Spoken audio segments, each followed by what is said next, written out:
අයිබෝන් ජයන්ත උක්වත්ත බැංකුව ඉඳලා කතා කරන්නේ බලමු දවසේ ක්‍රිප්ටෝ අප්ඩේට් එක මොනවද කියලා. අද දිනය 2023 අගෝස්තු 8 අඟහරුවාදා දවස මාකට්ස් පටන් ගන්න තව පැය දෙකකටත් වැඩි කාලයක් තියෙනවා. මේ මොහොත වෙනකොට ක්‍රිප්ටෝ මාකට් එක වාට පේනවා.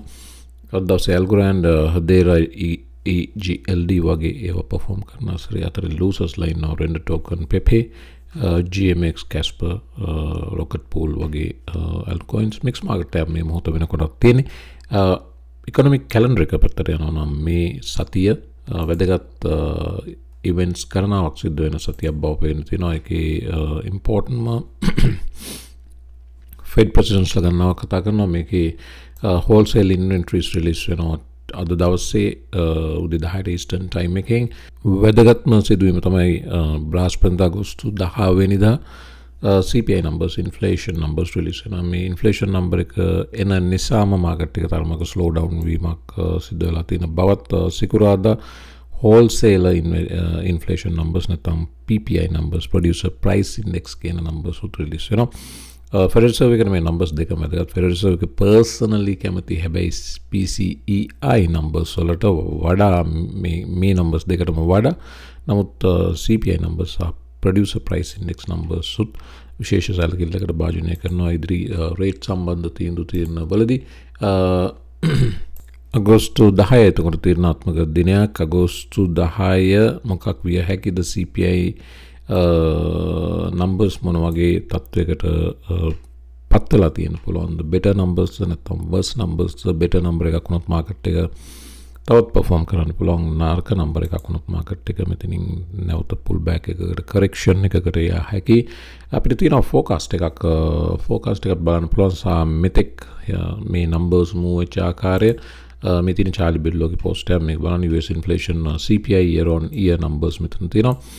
ජූනි 2020 එක තමයි highest number එක reach කරේ. අපි හැමෝම දන්නවා 9.1%. එතන ඉඳලා aggressive rate hikes ගියා. aggressive rate hikes යනවත් එක්කම inflation එක යම් ප්‍රමාණයකට ඉතාම අඩු වේගයෙන් slow down වීමක් සිද්ධ වුණා.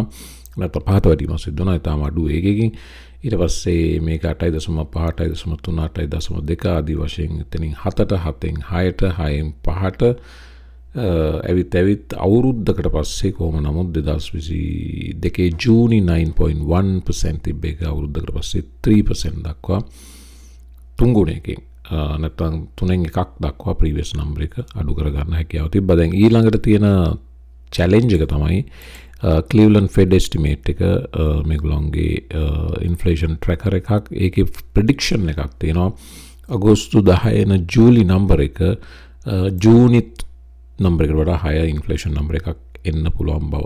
ජූනි 3 ජූලි 3.4ක inflation number එකක් ආ හැකි බව. මේක market එක මේ inflation numbers දකින්නත් එක්කම මේකට slowly react කරන්න පටන් ගන්න තියෙනවා. මේ higher inflation prediction එක ඒ වගේම දැන් Thursday එන CPI numbers සහ Friday එන PPI numbers මේ සමස්තය එක්ක සැප්තැම්බර් මාසයේ එන ඊළඟ Fed rate decision එක ගොඩක් දෙනා බලාපොරොත්තු වෙනවා Fed rate post එකකට යාවි කියලා. නමුත් මේ තත්ත්වය මැදේ post එකකට වඩා rate hike එකකට යන තියෙන chance එක වැඩි බව විශේෂයෙන්ම ගවර්නර් පවුගේ දවස්වල කියලා තිබ්බා. rates තවත් ඉහළ දානවා නම් වඩා හොඳ බව. මේ inflation එක තවමත් control නැහැ කියන කතාව වගේම Jerome Powell previous press conference එකේත් කිව්වා පැහැදිලිවම අපේ main top priority එක තමයි මේක 2% වලට ගේන එක. ඒතකන් අපි මේ වැඩ නවත්තන්නේ නැහැ කියන එක. data වලට අපි data වලට විශේෂ අවධානයක් යොමු කරනවා කියන එකත්. එතකොට මේ Thursday එන data වගේම Friday එන data වලට විශේෂ අවධානයක් යොමු වෙන බව පැහැදිලි. අනිත් කාරණේ තමයි අපි බැලුවොත් wage growth tracker එක Atlanta Fed එකේ මේ වෙනකොට wage growth එක overall unweighted 5.6 බව පෙන්නනවා. ඉතින් මේ wage growth එක වර පේන parabolic jump එකක් ගත්තා ජූනි 2022 වෙනකොට.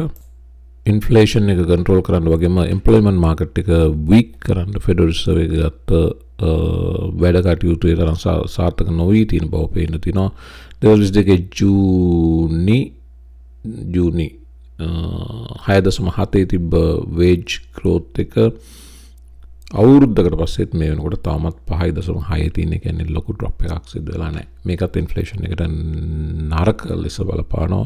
එම්ප්ලොයිමන්ට් මාකට් එකේ ස්ට්‍රෙන්ත් එක සහ මේ වේජ් ග්‍රෝත් එක. ඉතින් මේ සියලු කාරණා සලකා බලපුවම ඉදිරි රේට් හයික් එක රේට් පෝස් එකකට වඩා රේට් හයික් එකකට තියෙන chance එක වැඩි බව තමයි පේන්න තියෙන්නේ. ඉතින් මෙවැනි රේට් හයික් එකකට නැවතත් ගියොත් මාකට්ස් මේකට නෙගටිව්ලි රෙස්පොන්ඩ් කරන විශේෂයෙන් ටෙක් සෙක්ටර් එක වගේම ක්‍රිප්ටෝ පෙළඹීමට ඉඩකඩ තියෙනවා. මූඩි ආයතනය විසින් ඇමරිකාවේ ලීඩිං බැංකු 10ක රේටින්ග්ස් කට් කිරීම කැපීම නිසා ඩවුන්ග්‍රේඩ් කිරීම නිසා ස්ටොක් මාකට් එක නෙගටිව්ලි රෙස්පොන්ඩ් කරනවා මේ වෙනකොට. නැත්නම් ඊයේ දවසේ Dow futures 400 units වලින් Dow index එක උඩට ගියා. මාකට්ස් ඊයේ දවසේ perform කරා. නමුත් අද ඒකට මූඩි රේට් කට්ස් වලට නැත්නම් මූඩි ඩවුන්ග්‍රේඩ් කරපු සිද්ධියත් එක්කම මාකට්ස් නෙගටිව්ලි රෙස්පොන්ඩ් කරන බව පේන්න තියෙනවා මේ වෙනකොට. මාකට්ස් ඕපන් වෙන තව පැය දෙකක කාලයක් තියෙනවා මේවා ඒ වෙනකොට වෙනස් වී හැකියි. නමුත් දැනට මෙන්න මේක තමයි තත්ත්වය. Patreon group එකට සම්බන්ධ වෙලා නැත්නම් සම්බන්ධ වෙන්න ඩේ ට්‍රේඩ් කරන්න ඉන්ට්‍රස්ට් එකක් තියෙනවා නම් ඩේ ට්‍රේඩින් කැරිය එකක් ග්‍රෝ කරගන්න බලාපොරොත්තුවක් තියෙනවා නම් මේක ක්‍රමානුකූලව පියවරෙන් පියවර මේ දැනුම ගන්න එක්ස්පීරියන්ස් ට්‍රේඩර් කෙනෙක් නැත්නම් අවුරුදු 8ක 10ක මගේ එක්ස්පීරියන්ස් එක ෂෙයා කරගන්න ඉන්ට්‍රස්ටඩ් නම් සම්බන්ධ වෙන්න. මේ ස්ක්‍රීන් එකෙත් පේන්නේ අපි දවසේ අවසන් වතාවට ගත්ත ට්‍රේඩ් එක 1 to 1.5 easy profit target එකක් රීච් කරපු ට්‍රේඩ් එකක්. මෙවැනි ට්‍රේඩ්ස් අපි ඊයේ දවසේ මම දැන් 6ක් විතර ගත්ත ට්‍රේඩ්ස්.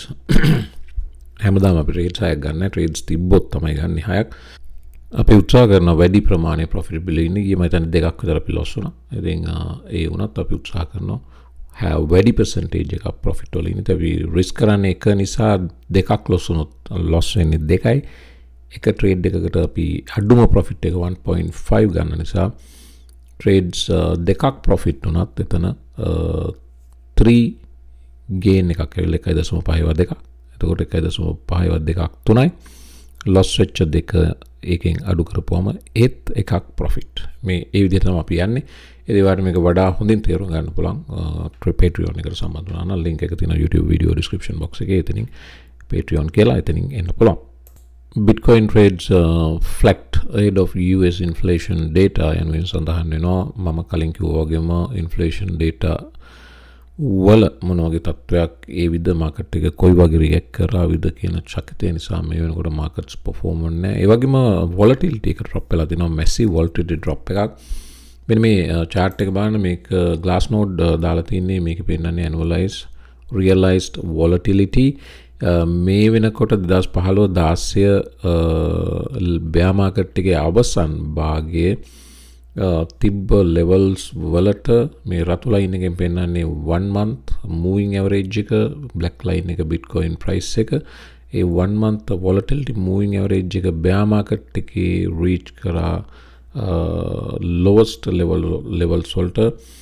ඒ levels වලට මේ වෙනකොට නැවත almost ඒ levels වලට reach කරලා තියෙනවා volatility. ඉතින් මෙතන Glassnode කියනවා ඒ bitcoin මේ volatility drop එක එක්කෝ bitcoin තවදුරටත් ඔය කියන තරමේ නරක volatility එකක් තියෙන asset class එකක් නොවන තැනට පරිවර්තනය වෙලා එහෙම නැත්නම් volatility එකෙන් price එක represent වෙන්නේ නැහැ කියලා. සාමාන්‍යයෙන් මෙවැනි worst numbers වලට volatility drop වුණාම bitcoin historically වෙලා තියෙන price එක drastic levels වලට drop වෙච්ච එක. නමුත් දැන් 15000 තිබ්බ එක 30000ට යද්දි උඩට volatility massive drop එකක් සිද්ධ වෙලා තියෙනවා. මේ compression එක ඊටාම ළඟකදී explosion එකකට යන්න පුළුවන් බව තමයි Glassnode කියන්නේ.